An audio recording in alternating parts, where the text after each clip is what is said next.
misalnya benar sama benar itu langkah-langkahnya Pak Joko dalam mengambil keputusan itu bagaimana? Oke, ya Mbak, di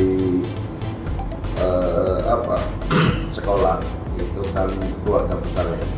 Kita kadang kalau di rumah saja keluarga kecil ada berapa aja, banyak hal yang perlu pertimbangan, apalagi di sekolah kita ada sekian ribu siswa, ada guru dan sebagainya.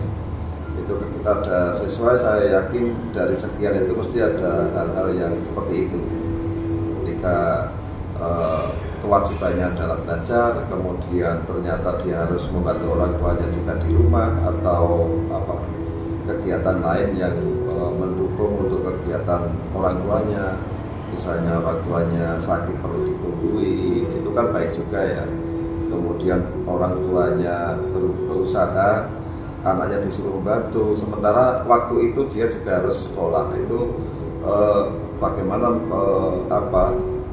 hal itu bisa seiring sejalan, dia sekolahnya bisa jalan, bantu orang tuanya juga bisa, ataupun mendampingi orang tuanya yang sakit juga bisa berjalan. Nah, ini perlu solusi. Nanti berarti teman-teman dari guru BK itu bisa mengidentifikasi dari kondisi-kondisi yang ada itu. Saya yakin dari awal deteksinya kan berarti anak yang sering tidak tertib misalnya, itu ada identifikasi, ternyata tidak masuknya itu bukan karena bolos atau yang negatif ya, tapi ternyata di rumah ada kegiatan yang memang benar-benar membutuhkan dia untuk ada di situ, misalnya bantu orang tua seperti tadi, ataupun mendampingi orang tuanya yang sakit dan sebagainya. Itu perlu penanganan khusus yang ada solusi biar sekolahnya bisa jalan, bantu orang tuanya juga bisa gandeng di situ gitu, jadi tidak lepas. Kalau dipilih kan mungkin ngeboti orang tuanya berarti saat sekolahnya istirahat, tidak sekolah, ataupun dia harus mementingkan sekolahnya tapi dengan orang tuanya diabaikan, gitu kan juga nggak imbang. Nah, itu nanti teman-teman dari BK dan wali kelas nanti bisa menjembatani ini kira-kira solusinya gimana, apakah di rumah itu ada keluarga lagi yang bisa membantu pada saat anak itu sekolah atau hal yang lain. Ya, seperti itu nanti harus cari pemecahnya dulu secara detail, baru kita nanti bisa mendelegasi gimana seharusnya anak ini nanti sekolahnya biar tidak terganggu, seperti itu. Berarti selama ini ada jadwal tertentu nggak untuk merefleksi permasalahan-permasalahan yang ada di sekolah? Dari catatan BK itu ada, setiap ada mesti laporan ke saya, dan hal itu memang sering terjadi kondisinya seperti itu. Jadi tidak semua anak yang aktivitas di sekolah itu berkurang, misalnya tidak hadir dan sebagainya, itu bukan berarti dia bolos ataupun meninggalkan sekolah dengan negatif, tapi intinya juga ada hal yang lain yang seperti itu. Nah, ini perlu peran khusus sebetulnya, dan bagaimana anak itu bisa mendapatkan kedua-duanya dengan cara yang mungkin itu tadi harus diselami dulu, bagaimana ketika saat jam pelajaran anak itu ada penggantinya di rumah atau tidak dan sebagainya, intinya itu. Terus apakah selama ini ada seseorang atau faktor-faktor yang selalu mendukung Bapak dalam mengambil keputusan? Saya kan di sekolah ada tim manajemen, kemudian ada tim dari prodi, kemudian ada tim dari, kalau kaitannya dengan siswa berarti ada teman-teman wali kelas dan BK, itu yang menjadi perhatian. Jadi kita juga ada, misalnya dari BK menyampaikan seperti ini, kalau tidak dengan wali kelas berarti wali kelasnya kita undang bareng dengan BK-nya, betul nggak seperti ini, terus harus seperti apa, itu contohnya. Atau kita studi kasus lagi, didalami lagi sampai sejauh mana anak itu keberlanjutannya seperti itulah, itu dari teman-teman itu yang bergerak.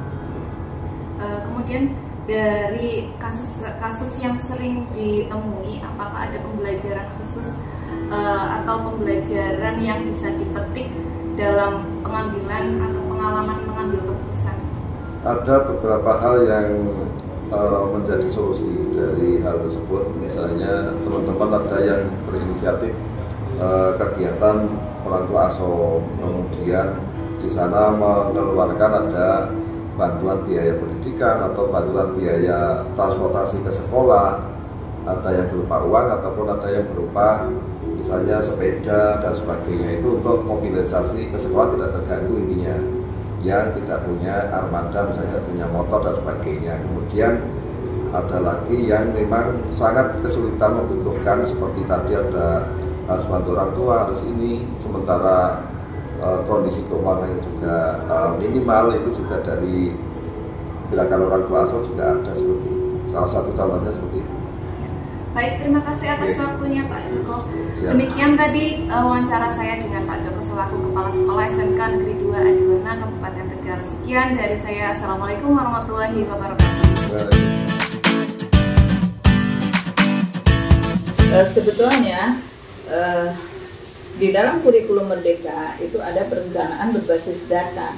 Nah, maka sekolah itu seharusnya itu punya database untuk siswa yang baru masuk, untuk anak-anak yang hidup sendiri itu atas nama siapa saja, kemudian anak yang broken home itu siapa saja, kemudian anak yang hidup itu tidak dengan orang tuanya itu siapa, bagaimana kondisi sosial ekonomi anak-anak, sehingga sekolah itu bisa memberikan pendampingan kepada anak-anak ini sesuai dengan kondisi sosial ekonomi anak-anak itu.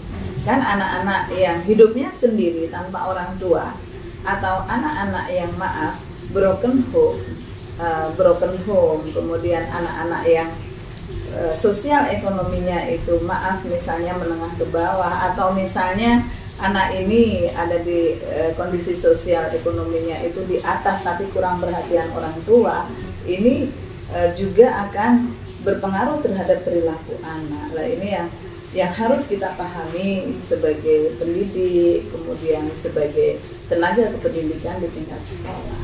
Begitu Mbak Rini.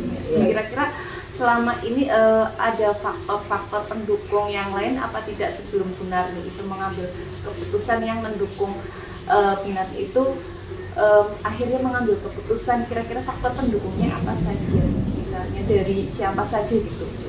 Iya, selama bertahun-tahun saya menjadi guru, pengalaman itu menyimpulkan bahwa anak-anak yang membutuhkan perhatian di sekolah itu ternyata akar masalahnya adalah dari keluarga.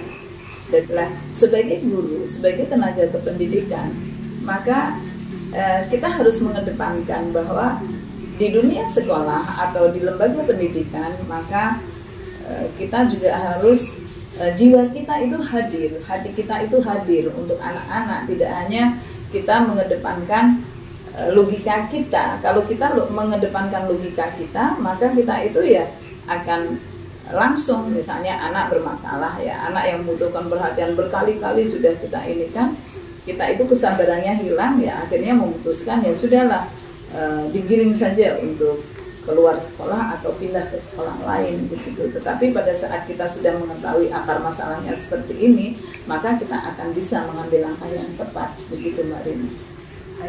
Menurut Bu Narni itu keputusan selama ini itu sudah benar dalam mengambil keputusan? Apakah misalnya kadang kan ada misalnya perasaan, kalau misalnya setelah mengambil keputusan ada perasaan-perasaan misalnya, oh benar enggak ya saya ngambil keputusan ini, benar, apakah masih ada pertanyaan-pertanyaan seperti itu? Karena sekolah itu merupakan sebuah sistem, sehingga keputusan itu tidak hanya dari kepala sekolah. Saya kepala sekolah, tidak hanya dari kepala sekolah, tetapi di sekolah itu kan ada tim manajemen, sehingga ya di situ kita duduk bareng. Ada yang namanya gelar kasus, ya, ada yang namanya gelar kasus. Ada tim BK, kemudian ada wali kelas, kemudian ada tim kesiswaan, tim kurikulum, kita duduk bareng begitu, kita diskusi, sehingga keputusan itu ya keputusan bersama begitu. Lah Alhamdulillah selama ini memang kita selalu mencari akar masalah. Masalahnya anak-anak itu apa? Jangan sampai anak itu di rumah dia sudah punya problem besar, dia menghadapi hidup saja berat, tetapi di sekolah ditambah lagi. Karena apa? Karena anak itu dianggap bermasalah. Padahal sebetulnya yang dihadapi anak tidak seperti itu. Pada saat anak itu di rumah itu dia sudah menghadapi hidup yang berat, kemudian ditambah lagi di sekolah anak ini itu juga tidak mendapatkan perhatian, tidak dapat mendapatkan pendampingan yang tepat dari sekolah, tidak dengan hati, maka pertanyaan kita, anak ini akan lari kemana? Akhirnya anak ini akan lari di jalan-jalan, begitu kan? Dan itu akan menambah beban, akan menambah masalah sosial, pada saat anak-anak yang di jalanan itu lebih banyak. Demikian tadi wawancara saya bersama Ibu Sunarni, Kepala SMA Negeri 1 Slawi, Kabupaten Tegal. Sekian wawancara dari saya. Assalamualaikum warahmatullahi wabarakatuh. Waalaikumsalam warahmatullahi wabarakatuh.